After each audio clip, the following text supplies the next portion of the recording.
ప్రజల పక్షాన పోరాటం చేస్తామని చెప్పి తెలియజేస్తూ మరి నేను మీ అందరినీ కోరేది ఏమంటే ఈ మొత్తం ప్రెజెంటేషన్ మీకు తెలుగులో నేను ఇచ్చినాను, ఇంగ్లీష్లో కూడా దీన్ని మారుస్తాము, ట్రాన్స్లేట్ చేసి మీ అందరికి అందుబాటులోకి తీసుకొస్తాము. ఇంగ్లీష్ మీడియా కూడా ఇక్కడ ఉన్నారు. I request the entire English media also to please take a copy of this. Will translate it into English for you. I can give you a synopsis quickly, but I would rather not. My humble request to all of you, I'll furnish a copy of the entire thing. Urdu में भी तर्जुमा करने की कोशिश करेंगे, करके जल्द से जल्द आपको भी दे देंगे. अगर कोई सवालात है, कोई कुछ है तो आप पूछ सकते हैं. थैंक यू, शुक्रिया आपका, అందరికీ ధన్యవాదాలు.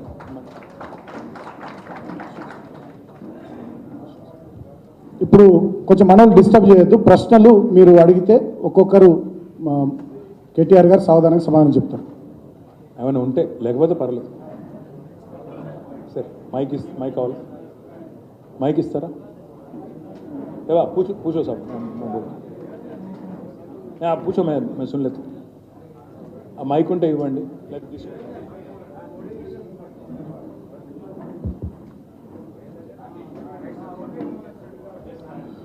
Thank you, sir. I'm Ravikant Reddy from the Hindu, sir. Yes, sir. Yeah. So my question is, ఇప్పుడు ఇంత సంపద సృష్టించినాం, మేము ఇంత బాగా చేసినాం, అయినా కూడా ప్రజలు మిమ్మల్ని ఓడగొట్టినారు. Actually review that situation, sir. ఎందుకు ఓడిపోయింది అసలు TRS party despite all this achievement? What do you think we've been doing for the last 15 days? Of course we've been reviewing, Ravikanth గారు. ప్రతి గెలుపులోనూ పాఠాలు ఉంటాయి, ఓటమిలో గుణపాఠాలు ఉంటాయి. డెఫినెట్గా చాలా అంశాలు ఉన్నాయి, 1-2 అని చెప్పను. కానీ ఇప్పుడే నేను చెప్పాను కదా మీకు, భారతదేశంలోనే అత్యధికంగా జీతాలు ఇచ్చాం ఉద్యోగులకి. కానీ ఆ ఉద్యోగులకు ఈ జీతాలు అత్యధికం అనే మాట మేము సరిగా ప్రచారం చేసుకోలేకపోయినాం. అత్యధికంగా భారతదేశంలోనే నిరుద్యోగులకు ప్రభుత్వ ఉద్యోగాలు ఇచ్చాం, కానీ చెప్పుకోలేకపోయాం. వాళ్ళ వరకు ఆ విషయం చేరలేకపోయింది. జరిగింది ఏమి అంటే, పెద్దలకు సామెత చెప్తారు, నిజం కడప దాటే లోపల అబద్ధం ఊరంతా తిరిగి వస్తుంది. జరిగింది అది. ఉద్యోగాలు ఇచ్చి చెప్పుకోలేకపోయినాము. యూట్యూబ్లో కొంతమంది బట్టకాల్చి మీదేసే ప్రయత్నం చేస్తే దాన్ని నివారించలేకపోయినాము. తద్వారా కొంత నష్టం జరిగింది తప్ప, మీరు అల్టిమేట్గా ఆలోచిస్తే రవికాంత్ గారు, 1.85% తేడాతో మేము ఓడిపోయాం. అందులో మాకు దాదాపు ఒక 7-8 సీట్లు 4-5 వేల కంటే తక్కువ మెజారిటీతో పోయినాయి. కాబట్టి ఇదేదో మాకు రౌట్ కాదు, ఘోర అపజయం కాదు, కేవలం ఒక చిన్న స్పీడ్ బ్రేకర్ మాత్రమే. అందుకే ఆ కాన్ఫిడెన్స్తోనే చెప్తున్నాను. ఆల్రెడీ ఇప్పుడున్న పరిస్థితుల్లో ఇప్పుడు ఏం జరుగుతూ ఉందో ప్రజలందరూ గమనిస్తూ ఉన్నారు. అలవి కానీ వాగ్దానాలు, తెలిసి తెలవక ఇష్టం వచ్చినట్టు చెప్పడం, ఇవన్నీ గమనిస్తాం. నేను అందుకే రాష్ట్ర ప్రభుత్వానికి నేను ఒకటే కోరుతా ఉన్నాను, మీరు విజయవంతం కావాలని మేము కోరుకుంటున్నాం. మీరు ఇచ్చిన ప్రతి హామీ నెరవేర్చాలని కోరుతున్నాం. 100 రోజుల్లో చాలా చేస్తామని చెప్పారు. మరి 100 రోజుల కౌంట్డౌన్ ప్రారంభమైంది. తప్పకుండా 100 రోజుల్లో ఇచ్చిన అన్ని హామీలు అమలు చేయాలా. మొన్న ఆల్రెడీ 4 మడతేసినారు. నిరుద్యోగ భృతి ఇస్తామని చెప్పి మేనిఫెస్టోలో పెట్టినారు. మొన్ననేమో ఉప ముఖ్యమంత్రి గారు మేము అనలేదని మాట అన్నారు. సో ఇట్లా ఎన్నో అంశాలు ఉన్నాయి. 6 గ్యారంటీలు కాదు రవికాంత్ గారు, 412 హామీలు ఉన్నాయి. మేము లెక్క తీసినాం. మా పార్టీ తరఫున కూడా ఒక షాడో టీం ఏర్పాటు చేస్తాం. అంటే డిపార్ట్మెంట్ బై డిపార్ట్మెంట్ ఒక షాడో టీం మేము ఏర్పాటు చేస్తాం. వేరే దేశాల్లో షాడో క్యాబినెట్ అంటారు అనుకుంటా. సో అట్లాంటిది కూడా మా లెజిస్లేచర్లో కూడా ఏర్పాటు చేసుకుంటాం.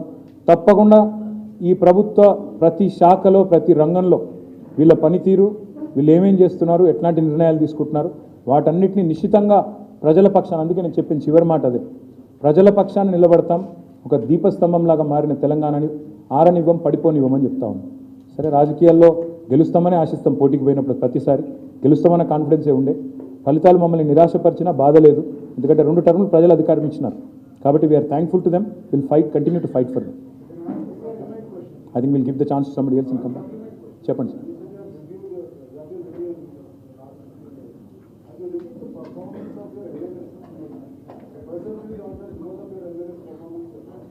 I'll get into the detail at a later point. ఎందుకంటే we have reviewed everything, but it has been mostly internal.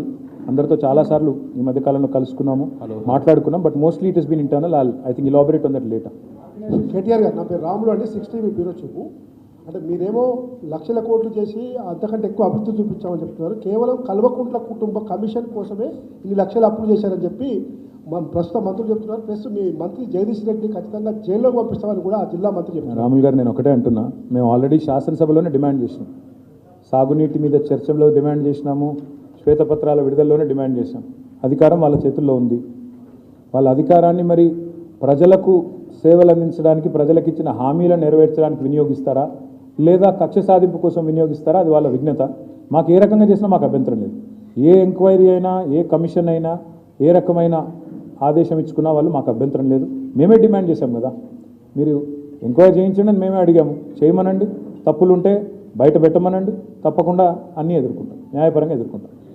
Swamy HMTV, మీరు ప్రభుత్వ రంగంలో 1,60,000 ఉద్యోగాలు కల్పన చేశారు, ప్రైవేట్ రంగంలో 15 లక్షల ఉద్యోగాలు కల్పన చేశామంటున్నారు. యువత మీకు ఈసారి ఎన్నికల్లో దూరమైందని మీరు భావిస్తున్నారు? యువత కొన్ని విషయాలు, ఎందుకంటే ఇప్పుడే నేను చెప్పినట్టు ఏమైందంటే ఒక నిజం అనేది కడప దాటే లోపల అబద్ధం ఊరంతా తిరిగి వస్తుంది అన్నట్టు కొంత అట్లాంటి దుష్ప్రచారాన్ని నమ్మినట్టుగా అనిపించింది చాలా చోట్ల. కాకపోతే దాన్ని సవరించుకోవాల్సిన బాధ్యత మా మీద కూడా ఉంది. కొన్ని డెఫినెట్గా కొన్ని ఆ రోజే స్పందించి ఉంటే బాగుండేదని అభిప్రాయం ఉంది. ఇప్పుడు దాని లోతుల్లోకి నేను పోను. డెఫినెట్గా కొన్ని మా తరపున కూడా కొన్ని చిన్న చిన్న తప్పులు జరిగినాయి, పొరపాట్లు జరిగినాయి, వాటిని సవరించుకుంటాం, ముందుకు పోతాం. ఐ థింక్ ఇక ఇదే చాలా సావధానంగా డీటెయిల్గా వచ్చినట్టుంది. కాబట్టి ఇంకా మీరు మళ్ళీ ఇంకెక్కడెక్కడికో వెళ్ళిపోతే మీకు కష్టం, నాకు కష్టం. కాబట్టి వదిలేద్దాం, ఇక్కడికి లంచ్కి వెళ్ళిపోదాం. శ్రీనివాస్ రెడ్డి, ఫ్రీలాన్స్ జర్నలిస్ట్ అండి. శ్రీనివాస్ రెడ్డి గారు, మీరు సంపద సృష్టించారని లాస్ట్ క్వశ్చన్ సంపద సృష్టించారని చెప్తున్నారు. సంపద సృష్టించినప్పుడు అంటే జీతాలు కూడా సరిగా ఇవ్వలేకపోయారు అనేది ఒకటి ఆరోపణ. మరి అప్పులు ఎందుకు పోయారు అనేది వారి ప్రధాన ఆరోపణ. మళ్ళీ అదే చెప్తున్నా బ్రదర్ నేను. ఫస్ట్ ఆఫ్ ఆల్ నిరర్ధక అప్పులు, ప్రొడక్టివ్ సెక్టర్ మీద పెట్టే పెట్టుబడి రెండింటికి వ్యత్యాసం గమనించండి.